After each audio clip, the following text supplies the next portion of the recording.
Alang sa news headlines. Former rebels gibansay alang sa uma sa balay kon USB. Tobacco excise tax gihiskutan nila Governor Uy uban ang mga mayores. Pagro gitanyag ang ilang mga kalapusan ning tuiga. Angayang buhaton panahon sa tinginit ihatod sa PIO interns.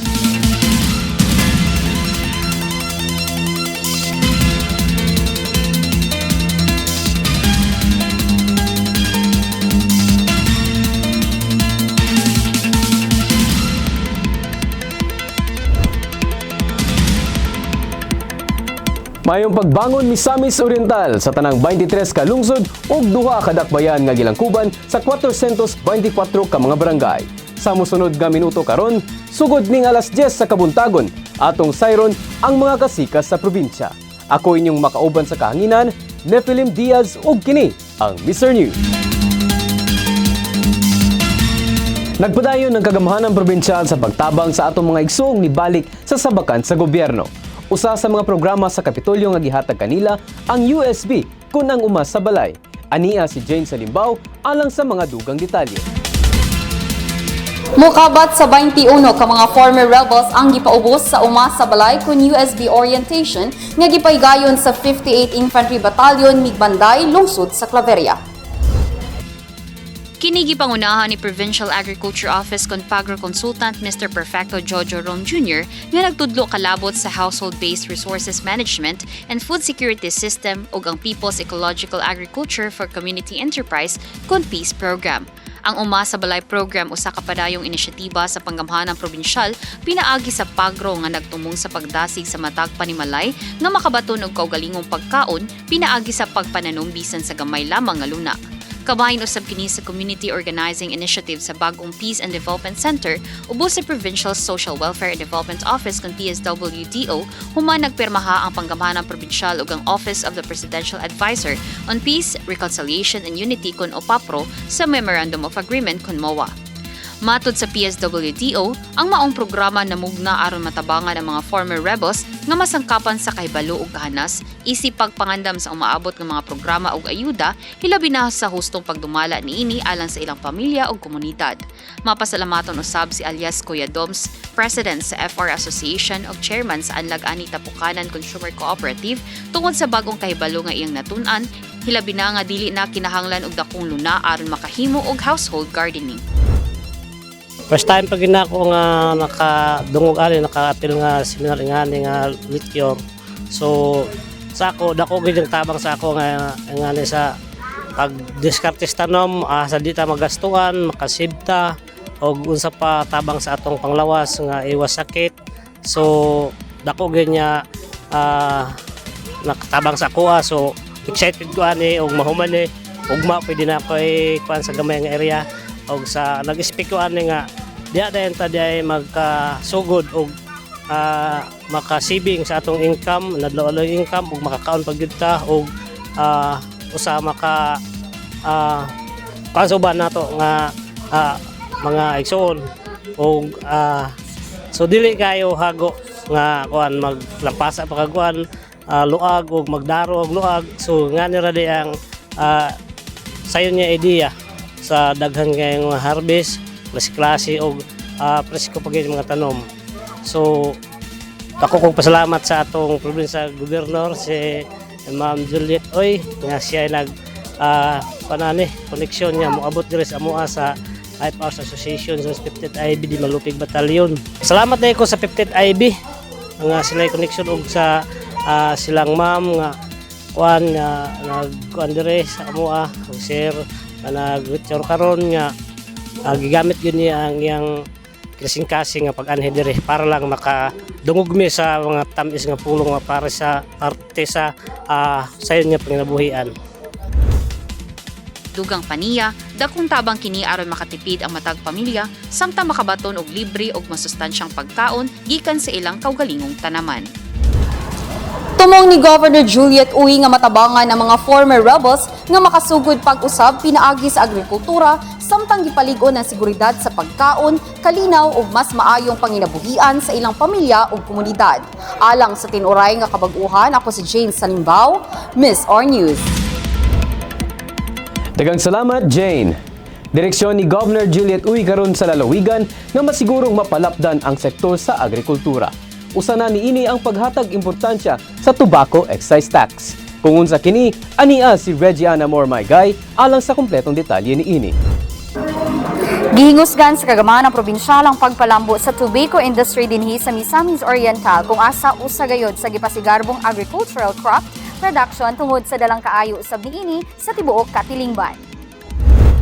Atol sa consultative meeting, tali National Tobacco Administration kan NTA ug mga mayores ug representatives sa probinsya uban ang city and municipal agriculturists ug farmer cooperatives ang nasangpit nga katuyuan mao'y gipokusan sa hiskutanan. Sa maong higayon gipaabot sa tanang LGUs ang ilang mga yangungo ug tanang tinguha. Lakip niini ang planong mapalapdan ang burley or native tobacco production kung asa dili lang sa segundo distrito apan gilaumang makahimo usab sa samang produksyon diha sa unang distrito. Laraw usab sa maong tigom nga mauyunan bahin sa paunsaw ng Excise Tax Sharing Alliance Republic Act 8240 kung asa gipasabot sa matag LGU ang dakong tahas nila sa maong katuyuan ug ang pag-awhag nga taganog bili ang matag mag-uuma pinaagi sa tiunay nga pagsuporta kanila. Samtang sa NTA CEO Belinda Sanchez saludo sa liderato ni Governor Uy ug kumpiyansa kini sa potensyal nga dala sa maong tinguha alang sa tibuok Northern Mindanao. Very thankful ako sa LGU natin, lalo-lalo na kay Governor Juliet, na talagang siya yung pumupunta sa akin sa office na in-invite kami para nga maipaliwanag ko paano yung mga projects ng NTA. Tsaka yung tulong ng LGU natin sa mga farmers natin, which is talaga naman tinutupad nila yung kanilang tulong sa sa mga farmers natin. Sana pag-igihin pa nila yung pagtatanim ng tabako, sundan natin yung package of technology na tinuturo ng NTA sa kanila para mag-guarantee natin na maganda yung magiging produkto natin at mas magiging marketable. Miawag usab sila gindingan Mayor Attorney Roy Macua sa kaayuhang dala sa tobacco farming ngadto sa ubang LCEs, labi na napamatud-ang gigikanan kini sa dakong tingusbawan alang sa matag pamilya. This is a very good initiative, consultation sa tanang mga local chief executives uban sa atong mga presidente sa atong farmer organizations and cooperatives, ingon man usab sa atong mga municipal agriculturists. Usa kini nga pamaagi nga madungog gayud, mapaminaw unsa ang mga problema, mga concerns o matagaan og igong solusyon dinhi sa atong probinsya. Nasayod man kita nga dili lugar 100% matubag ang atong mga problema, pero mas maayo na lang kung ma-prioritize ang kinauyukan ug ang mga batakang problema nga og concern sa atong mga mag-uma. Kay dako kay kini nga sektor sa atong Katilingban. Samtang labihan ang pasalamat sa tanang mitambong tungod sa higayon nga mapadayag ngadto kay Governor Juliet T. Uy ang ilang mga yangungo kon priority projects sa matag lungsod ug dakbayan. Agrikultura mao'y usa sa prioridad ni Governor Uy nga sa maong rason nga andam kini nga ihatag kutob sa makaya o gisigurong dunay kadangpan ang mga mag-uuma alang sa kinatibuk ang pagpauswag ug pagbangon sa MISOR. Alang sa tinuray nga kabaguhan, ako si Regiana Mormaygay, MISOR News. Daghang salamat, Reg. Sa atong pagbalik, susihon nato ang mga kalampusan, lakip mga serbisyong hatod sa katawhan, gikan mismo sa usa ka departamento ning atong Kapitolyo. Maminaw na kita niining GJTU Weekly Accomplishment Report gikan sa Mayo 11 hangtod 15 ning tuiga.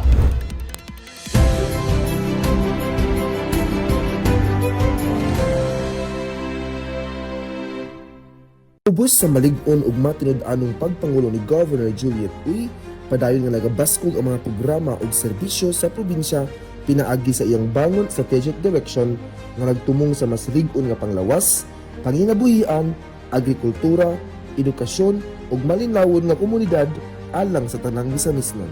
Gisugdan ang semana sa adlong Lunes pinaagi sa regular nga flag raising ceremony diin sponsor ang 8 ka provincial hospital sa Misamis Oriental. Atol niini, naghatag og accomplishment report ang matag Chief of Hospital aron ipakita ang mga kalampusan og serbisyo nga ilang naihatag sa katawhan. Human sa maong programa, ni kortesiya usab ang 8 ka Chief of Hospitals kang Governor Juliet Uy aron paghatag sa update sa ilang tagsa-tagsa ka ospital. Gipadayag usab sa gobernadora ang iyang umaabot nga mga plano alang sa dugang medical equipment o medical supplies sa mga provincial hospitals. Usa kini sa prioridad ni Governor Juliet Uy aron mas mapalambo pa ang kalidad sa serbisyong medikal alang sa tanang katawhan sa Misamis Oriental. Sa samang adlaw, gibuksan usab ang 3-day photo exhibit sa mga estudyante sa Xavier University Ateneo de Cagayan nga adunay tema nga Lansad Ascenso 18, lamas sa alat, lansad sa pag-angat, nga gipahigayon sa Ayala Centrio Mall. Gipakita niini ang produksyon sa asin sa lungsod sa Alubihid aron matabangan ug maila ang produkto sa mga mag-aasin ug madugangan ang ilang mga buyers. Dako usab ang suporta ni Governor Juliet Uy niini tungod kay kini makatabang sa dugang kita ug panginabuhian sa katawhan sa Alubihid ilabi na sa mga mag-aasin. Nagpadayon usab ang local recruitment activity pinaagi sa Public Employment Services Office o PESO uban sa suporta sa Provincial Employment Services Office nga gipahigayon sa kiosk sa Provincial Capitol Grounds alang sa mga katawhan nga nangita og trabaho ug dugang oportunidad sa panginabuhian. Nagtulon usab ang Provincial Population Office og meal allowance ngadto sa 76 ka Barangay Population Volunteers o BPV sa Western Misamis Oriental nga mikabat og 84,000 pesos ang kantidad. Mapasalamaton ang mga volunteers kang Governor Juliet Uy tungod sa padayon nga suporta, ilabi na nga sila mismo ang nagbalay-balay aron mag-edukar sa katawhan bahin sa family planning o birth control labi na sa mga kabatan-unan. Nagpahigayon usab ang Provincial Early Childhood Care and Development Council nga gipanguluhan ni Ms. Merlin Okot og 3-day training and orientation alang sa child development workers, barangay captains, barangay nutrition scholars, barangay health workers o mga president sa Parents Teachers Association. Nahimong posible kini pinaagi sa suporta ug paghatag bili ni Governor Juliet Uy sa early childhood development ug maayong kaugmaon sa kabataan.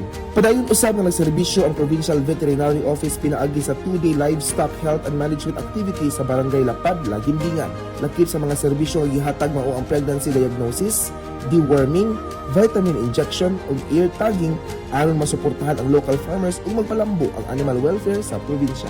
Nagpadayon usab ang Benteng Bigas Program sa Santa Ana, Taguluan nga usa sa mga flagship programs ni Governor Juliet Uy aron masiguro nga adunay baratong ug accessible nga bugas alang sa katawhan. Pinaagi niini daghang pamilya ang natabangan sa pagsaka sa presyo sa mga palitunon ug napagaan ang ilang adlaw-adlaw nga gastuhan. Mukabat usab sa 21 ka former rebels ang gipaubos sa Umas sa Balay Orientation nga gipahigayon sa 58 Infantry Battalion sa Migbanday, Claveria. Kini gipangunahan ni Provincial Agriculture Office Consultant Mr. Perfecto Rom Jr.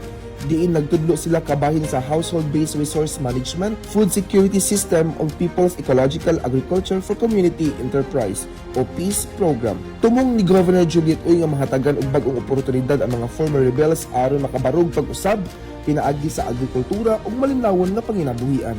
Sa adlong Miyerkules, gipahigayon usab ang National Pamit Mid-Year Convention sa Lemkit kay Lux Hotel diin nagtigom ang mga medical technologists o professionals gikan sa nagkadaiyang rehiyon sa nasod. Dako kini nga oportunidad aron ma-promote ang lokal nga produkto sa Misamis Oriental, mga livelihood initiatives ug investment potential sa probinsya. Pinaagi sa pagpasundayag sa atong mga produkto, dili lamang nato masuportahan ang lokal nga mga negosyante kundi mapakita usab nato ang dato nga kultura ug kusog nga economic potential sa Misamis Oriental. Samtang sa adlang Huwebes, gipahigayon ang Misamis Oriental Mayor's Consultative Meeting sa Unity Hall Capitol Compound diin gihisgutan ang mga programa o proyekto sa NTA sa Mindanao, excise tax sharing, programs and projects under RA 8240 o CDA programs and projects alang sa mga mag-uuma sa Misamis Oriental. Gihisgutan usab ang expansion of tobacco area sa probinsya, trading and marketing of tobacco ug ang pagbugna sa NPA Mindanao Branch Office. Pinaagi sa liderato ni Governor Juliet Uy, nagpadayon ang koordinasyon ug panaghiusa sa mga local chief executives aron mas mapalambo ang ekonomiya ug agrikultura sa probinsya. Ug sa katapusan, padayon nga nagpadayag si Governor Juliet Uy sa tinuod nga serbisyo publiko pinaagi sa iyang bangon strategic direction, usa ka direksyon nga nagtutok sa pagbangon sa ekonomiya, pagpalig-on sa serbisyong panglawas, suporta sa agrikultura, maayong panginabuhian ug malinawon nga komunidad alang sa tanang Misamis. Pinaagi sa panaghiusa og kooperasyon sa matag sektor, mas lig-on nga Misamis Oriental ang atong kadulngan. Uban kang Governor Juliet Uy, padayon kitang mubangon, mulambo ug magtinabangay alang sa mas hayag nga kaugmaon sa matag pamilya sa probinsya.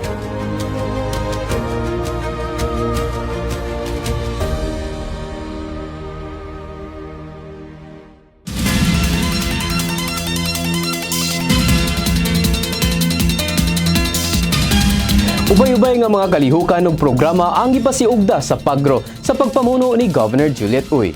O karon, ilang gitanyag ang ilang mga kalampusan. Kung unsa kini nga mga kalampusan, ania si Ellen Lahinaw. Ubos sa liderato ni Governor Juliet Uy, mas gipalig-on pa ang sektor sa agrikultura, pinaagi sa Provincial Agriculture Office sa paghatag og mga programa o proyekto sa lalawigan. Ato sa ika-20th flag raising ceremony adlong Lunes, Mayo 18 gitanyag sa buhatan ang accomplishment report gikan sa tuig 2025 hangtod sa kasamtangan. Sa kalihukan gipaambit sa Pagro ang ilang kalampusan sa natad sa agrikultura, hilabi na sa pagpalig-on sa produksyon sa mais, humay ug uban pang high-value crops sa nagadayang lungsod sa lalawigan. Gipasiugda usab sa opisina ang ilang malampusong implementasyon sa pagpahatag og agricultural inputs sama sa binhi, abono ug uban pang farm intervention ngadto sa mga mag-uuma aron mapalambo ang ilang produksyon og kita. Dako kayong pasalamat na natagagahigayunan ang katawhan sa lungsod sa Lubid, hilabi na ang atong mga mag-uuma nga nakadawat sa mga mihuras sa agrikultura o hilabi na nga ang lungsod sa Lubid usa ka agricultural town o kasagaran sa mga lumulupyo sa lungsod sa Lubid mag-uuma og mangingisda. Gipresentar usab sa opisina ang ilang mga nahimo sa natad sa farm mechanization, diin ubay-ubay ka mga asosasyon ang nakabenepisyo gikan sa mga agricultural equipment o makinarya nga gihatag pinaagi sa nagkalain-laing partnership agencies. Atol usab sa kalihukan, aduna usab gipahigayong nga ceremonial turnover sa mga agricultural inputs sama sa small-scale composting facilities, 10 units portable solar dryer o corn seeds og fertilizer. Una sa tanan, nagpasalamat gid kami sa kang Honorable Juliet T. Uy nga diin nagasuportar gid siya sa mag-uuma. Ug siya isip iinahan sa atong probinsya kung aduna kami mga problema sa adunay matawag nato nga pesticide sa among gitanom, we would immediately prepare a letter of intent for an assistance to our governor. Gipasidunggan usab sa kalihukan ang mga partner agencies nga padayong naghatag og suporta og tabang sa sektor sa agrikultura alang sa kayuhan sa mga mag-uuma sa probinsya. Sa mensahe nga gipaabot sa inahan sa lalawigan Governor Juliet Uy, gibutyag niya niini nga pinaagi sa lig-on nga panagtimbayayong sa nagkadayang ahensya, mas mapalig-on ang produksyon sa agrikultura ug mas daghan pang mag-uuma ang makaangkon og benepisyo sa nagkadayang intervention program sa lalawigan. Sa kinatibuk-an gipadayag sa Pagro ang ilang pasalamat sa administrasyon sa probinsya ubos sa liderato ni Governor Juliet Uy tungod sa walay hulong nga suporta sa sektor sa agrikultura. Update gikan sa Provincial Agriculture Office, ako si Ellen Lahinaw, Miss Or News. Daghang salamat, Ellen. Sa laing bahin, gitutukan sa administrasyong Uy ang road projects ug hospital improvement ning lalawigan. Mao kini ang ligong direksyon ni Governor Uy nga masolusyonan ang mga hagit sa panahon sa paghatag serbisyo sa katawhan. Ania ang tibok istorya kalabot niini.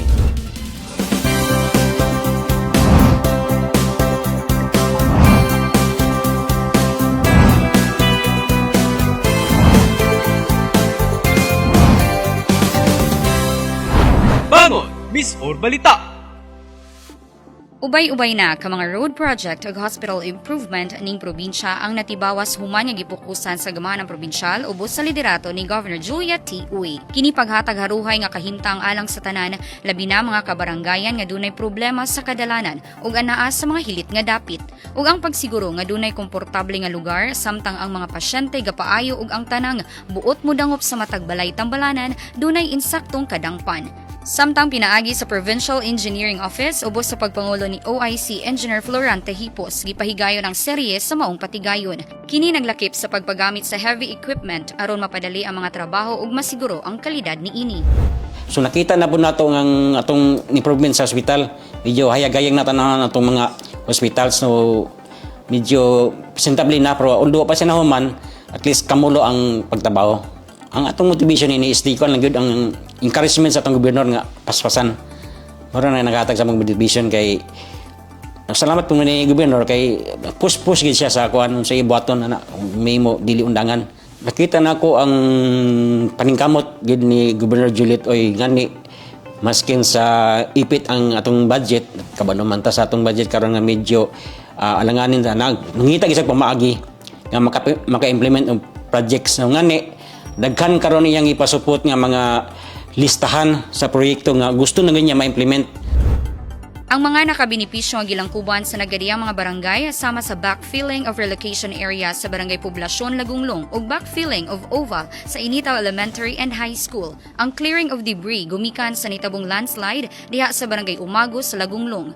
Duna usab mga road repair, rehab, clearing, shouldering, widening, graveling ug opening sa mga road barangays nga nahimutang sa barangays Agayayan, San Juan, Lunaw ug Pigsaluan sa Hinguog. Barangays Bunbon, Bagukbok, Luyong Bunbon ug Igpit sa Upol. Barangays Plaridel ug Gumaod sa Claveria. Barangay Natubo ug Sulana sa Hasaan. Barangay Taytay ug Sambuluan sa El Salvador. Barangays Lumbo ug Baybay sa Alubihid. Barangay Tuod, Mantikal. Barangay Sinalak, Initaw. Barangay Liberty, Lagindingan, Barangay Mabini, Binuangan, Barangay Quezon, Hitagom, Barangay Santa Cruz, Taguluan, Barangay Buko, Kinugitan, Barangay Kamuayan, Sugbungkugon, ug Barangay Mintabon, Talisayan. Ana usab gihimo nga clearing of road shouldering sa Diversion Road paingon sa Lagindingan Airport ug ang clearing sa school building kung asa gi-demolished ang daan nga pasilidad diha sa Barangay Kibungsod, Magsaysay. Sa laing bahin, ang hospital renovation and improvement kasamtangan gihapong gipanglimbasugan nunot sa mandato ni Governor Uy nga siguraduhong mapalambo ang kinatibukang health sector. As of latest update, sulod sa 8 ka Misamis Oriental Provincial Hospitals kung asa ongoing ang repair and improvement sa MOPH Balingasag kung pagtrabaho sa ceiling repair and replacement, concreting of pathway, tile works, painting o repainting. Ug sa MOPH Mantika usab mao ang replacement of dilapidated ceilings, removing and replacing sa damaged tiles, repainting of walls, columns ug ceilings, replacement of non-functioning lighting fixtures ug ang overall sanitation. Ang OWA MOPH Alubihid karon ana sa 70% overall physical accomplishment. Ang maong update naglakip sa ceiling works, repainting, tiles, electrical, plumbing, masonry, metal framing installation, welding ug uban pang works and repairs. Sayod si Governor Uy sa importansyang dala sa road projects ug hospital improvements nga duha lamang sa mahimong pundasyon aron ang katawhan pabiling makabarog luyos sa mga pagsulay ug moresulta ngadto sa progresibo ug madaugong Misamis Oriental. Alang sa tinuray nga kabaguhan, ako si Regina Amor Maygay, Bangon, Miss Or.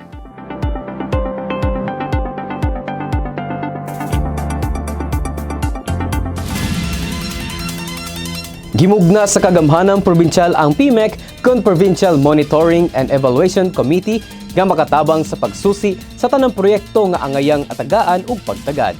Atong sutaon ang kumpletong detalye niini.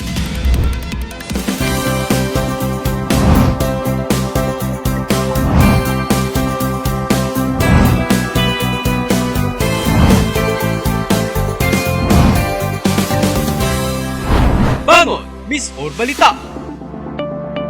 Buot ipasabot sa mga opisyalis sa Kapitolyo Probinsyal sa Katawhan nga magpadayon pa ang mga proyekto sa probinsya nga nahunong labi na ang footbridge sa Barangay Rosario, Balingasag. Mahatod ni Provincial Engineering Office Officer in Charge Engineer Florante Hipos, nahunong ang mga proyekto tungod kay paubos pa kini og review sa Project Monitoring and Evaluation Committee kon PMEC sa administrasyon ni Governor Juliet Uy. Matod ni Provincial Planning and Development Officer ug PMEC Chairperson Archimedes Lazaro, adunay 165 ka mga proyekto gikan sa tuig 2018 hangtod 2025 ang temporaryong gisuspende aron makita ang mga compliance, approved plans, kontrata ug implementation schedules niini. Tingwa usab niini nga masiguro ang kalig-on ug transparensiya sa mga proyekto alang sa kaayuhan sa katawhan.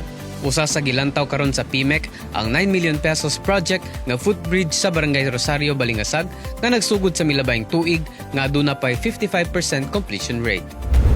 Ang atong proyekto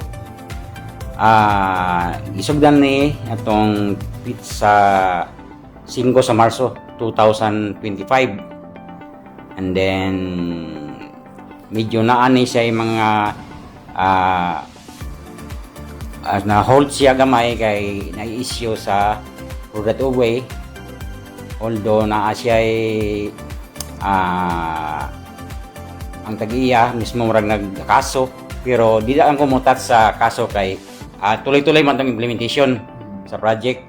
Ang kaso karon gisangat na nakaron sa kuan sa trial court sa Balingasag. Samtang gibutyag ni Lazaro nga kung mahuman na sa pag-review sa PMEC ang mga proyekto, ipa-endorso kini sa Local Finance Committee kon LFC aron ipaubos sa deliberation para maghatag og rekomendasyon kang Governor Juliet Uy. Sa pagkakaron, aduna nay 75 ka mga proyekto ang na-monitor ug evaluate sa PMEC. Ang among opisina, pending sa mga recommendation sa PMEC, recommendation ni Gov, i-left ang kuan, then padayon ang project. So katong mga worry sila sa katawhan ya sa Rosario Balingas nga ibiyaan ang project, ang assurance na mo diya sa as implementer humanon gina siya after ma-left ang suspension. So ang project wala pasagdi.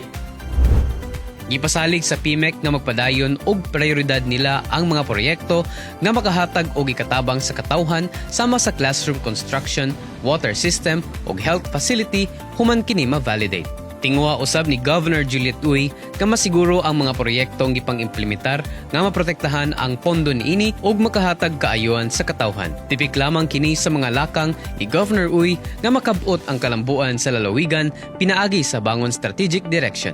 Alang sa tinuray nga kabag-uhan, ako si Film Diaz, Bangon, Miss Or.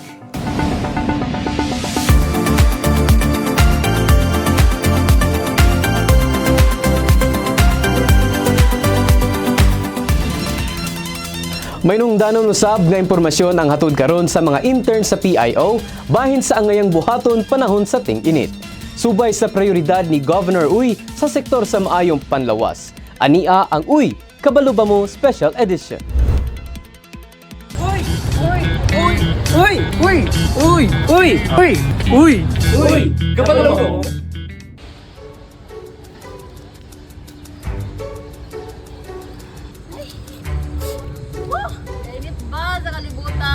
Wala gibay sakit ka sa ulo ang kasilaw sa adlaw.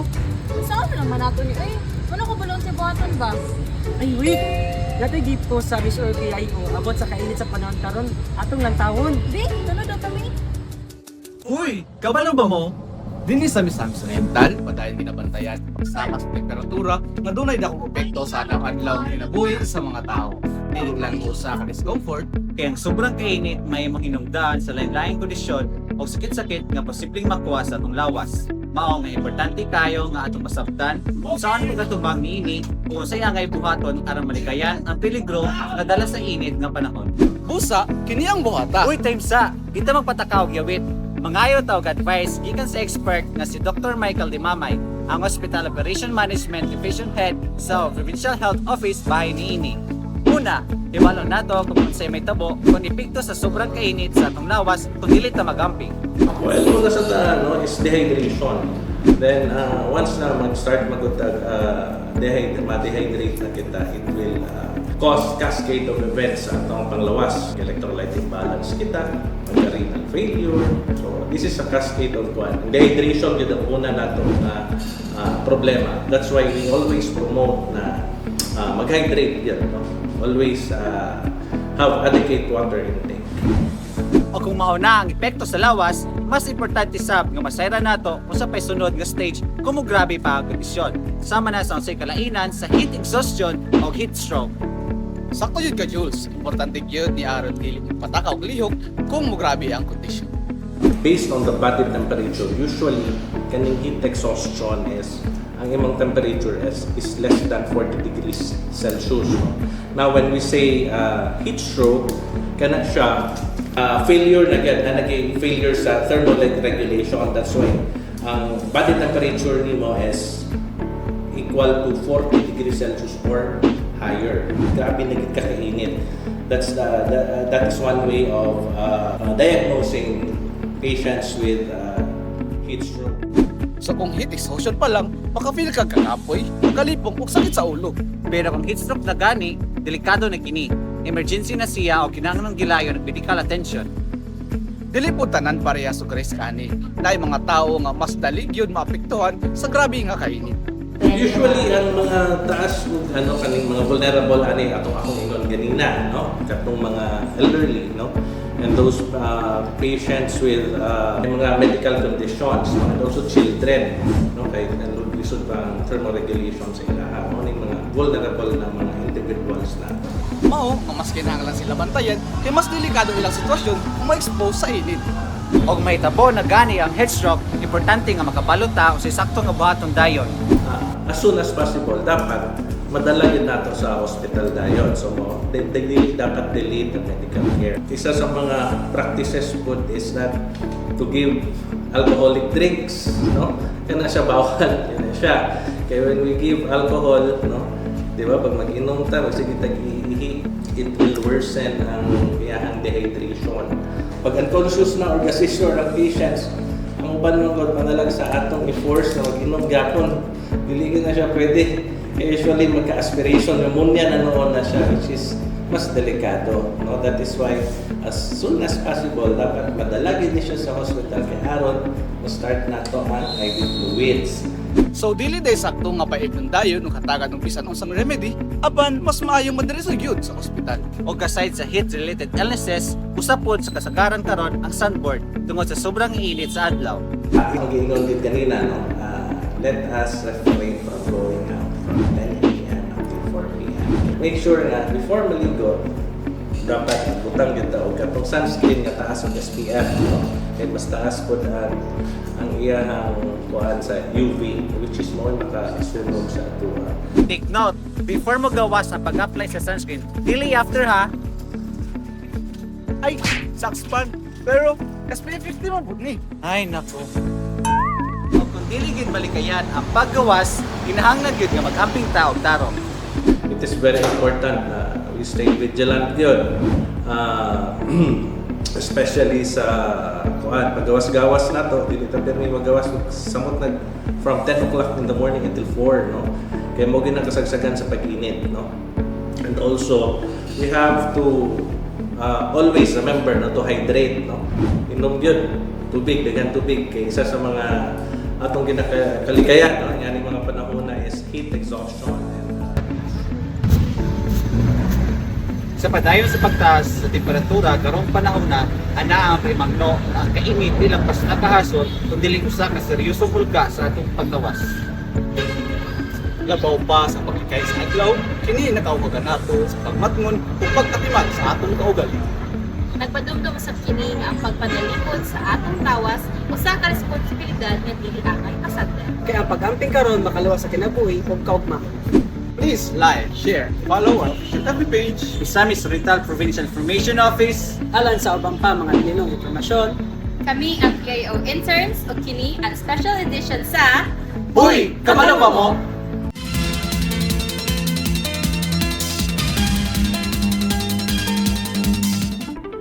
Karon natong sutaon ng lakat sa panahon sa tibok Misamis Oriental sugod karong adlaw hangtod sa Sabado. Alang sa itong lakat sa panahon ng semanaha, sugod karong adlaw Mayo 21 hangtod Sabado Mayo 23, ang Misamis Oriental makasinati sa mapanganuron ngadto sa panalagsang madag-umon nga kalangitan o adunay posibleng pag-ulan o rain showers lakip pagpangilat. Ang temperatura anaa sa pinakaubos 25 degrees Celsius ug pinakataas 35 degrees Celsius. Gipahibalo ang tanan nga mag-amping ug magdala kanunay sa mga gamit nga makapanagang sa init ug ulan aron makalikay sa mga sakit tungod sa kalit-kalit nga pagbag-o sa lakat sa panahon. Sa dili pa matapos kining programa, sayron usab nato ang mga mensaheng pasalamat gikan sa mga benepisyaryo sa lain-laing serbisyo sa Kapitolyo ug partner agencies. Kini nagpamatuod nga tinuray ug walay pili ang pagserbisyo ni Governor Juliet Uy. Aniya ang usa ka mensahe sa pagpasalamat para sa inahan sa lalawigan, Governor Juliet Uy, nga naghatag tinuuray nga serbisyo o pulido nga proyekto para makabangon ang Misamis Oriental. Nagpasalamat ko kay Governor Uy, especially nga iyang gitagan og pagtagad ang mga mawa doctors, wala gid mi niya gipasagdan o sa mga nurses, mga midwives ug tanan healthcare workers, itagaan jud min niya og pagtagad. Natanta nga administrasyon ni Governor Uy magmalampuson og ang tanan katawhan magtinambanga aron sa kaayuhan sa province sa Misamis Oriental. Thank you very much sa kawan kanang sa tupad labi na ka Honorable Juliet Uy kay sa iya bitaw mga pwedeng kamot usa sa kung nahimo nga beneficiaries of which salamat kay labi na ka ako kay usa ka senior citizen nakatabang sa pamilya ga. Sa palit og tambal, siguro magpalit po ta ka ng bugas para sa pamilya kay nani ka mga senior citizen no magita gyud sa ligan. O pasalamat ko gyud sa kang Juliet Oy kay kung wala kita pud siya siguro dili mi makaapil ani nga programa nga pagkaanindot gyud para sa kanamo nga mga senior citizen. Ako nagpasalamat nga kung Juliet Oy kay kung wala pud siya siguro dili may inani ang lalawigan sa Misamis Oriental ka nindot nga pagpadala niya karon sa iyang administrasyon. Daghang salamat Gob sa imong mga programa dili sa lalawigan sa Misamis Oriental. Hibalo ko nga ang imong kasing-kasing maayo manindot og para na sa kayuhan sa lalawigan sa Misamis Oriental. Nga imong gisaad sa panahon sa eleksyon, ay imong alagaran ang imong katawhan sa lalawigan sa Misamis Oriental. Salamat kay Gob. Ang una gid nga problema na mo diri mao gini ang amo ang kuan kini ang pangonsumo. Usa gina sa mga pinaka-basic gid namo diri ang kini mga pagkaon nga naa diri o dili kayo gid ingon nga sufficient gid kayo nga makuan sa tao.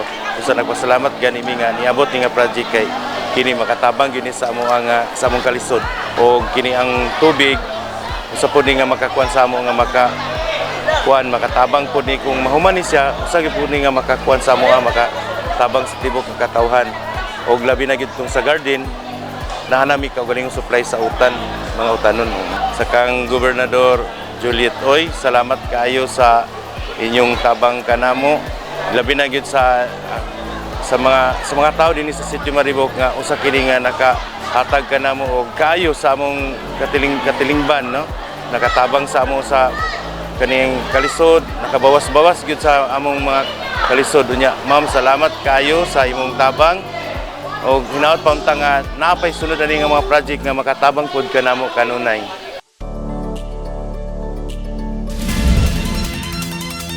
Ang probinsya sa Misamis Oriental adunay nagkadayang atraksyon sa mga turista labi na pag-abot sa pagkaon. Usa na niini ang nailang pagkaon sa pamilyang Pilipino nga garbo sa lungsod sa Mantikaw. Kung unsa kini atong lantawon ang Miss Suroy.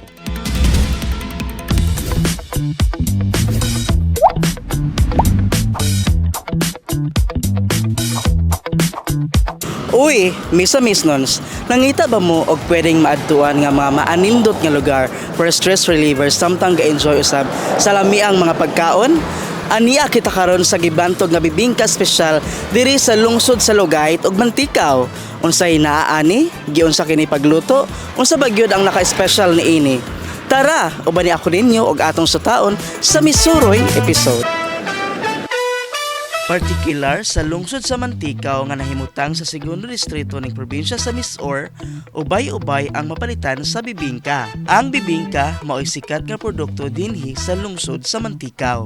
Ako di si Maiko Kapampangan, 25 years old, taga Iligan City, Santa Palomina. Unsay proseso sa paghimo gid bibingka? Ang pinakauna gyud kay kilohon man ang bugas, kay sugar, kilopon sugar. Then kisla na mo, butang lubi, butang yes, ipagaling. O magpagaling, patubo ka dyan. Ayaw di may magpande na, magpa-heaters pugon. Ayaw di may magproseso, luto na dayon. Ang bingkahan din sa lungsod sa Mantikaw, abli 24/7 kung asa maka-avail ang tanang turista. Nagabiyahe pasulod og pagawas sa Misamis, bisan mga estudyante og tanang gusto mitilaw ni ini. Daghan ba ka ng mga turista gani diri? Oh, daghan kayo. Daghan kayo bibo ang gisanan gani kay nagaluto po gahapon karon kay nahurot na sad. Dali ra kay mahurot ba kay Kani sikat mo di kay bingkahan rin. Ang isa gyud ka bingka gyud na gyud kay natag 5 na poy tag 10. Samtang ang bibingka dili lang mapalit sa Mantikaw apan ana usab sa siglit nga lungsod nga mao ang Lugait. Pila ka bingka yung mga produce sa isa ka adlaw? Mga 12 kilos mo haon og mga 16. Ang isa sa icons mo gud namo gud say pulo kadagko din apoy 36 ka gagagmay sa isa kay 49 ka cons. Importanteng masuportahan ang lokal na mga produkto dinhi sa probinsya sa Misamis Oriental isip tabang sa mga gagmayng negosyante o mga trabahante sa ilang kuhaanan o panginabuhian bisan kita mga consumer dako usab kining benepisyo aron mapalambo ang atong kinatibuk-ang ekonomiya.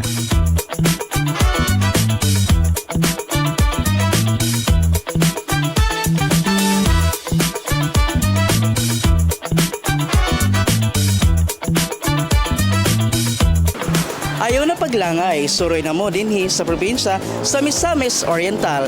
Kung asa dili gayud kamahayan, apan sigurado makatagbaw kanimo og imo nang kanunayang pangitaon. Good food, good mood, once experienced, always wanna go for more. Uniquely Miss Or, where every journey is truly unforgettable. Alang sa full package experience, atangi ang laing pang episodes sa atong Miss Suroy na programa.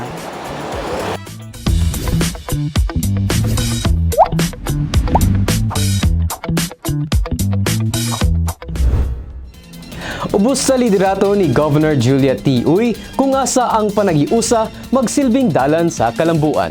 Daghang salamat, Misamis Nuns. At angin ninyo ang uban pang mahinungdanong segments sa sunod episodes ning atong programa. Sa ngalan sa tibok Miss Or PIO, subli, ako si Nephilim Diaz. Kini ang Miss Or News.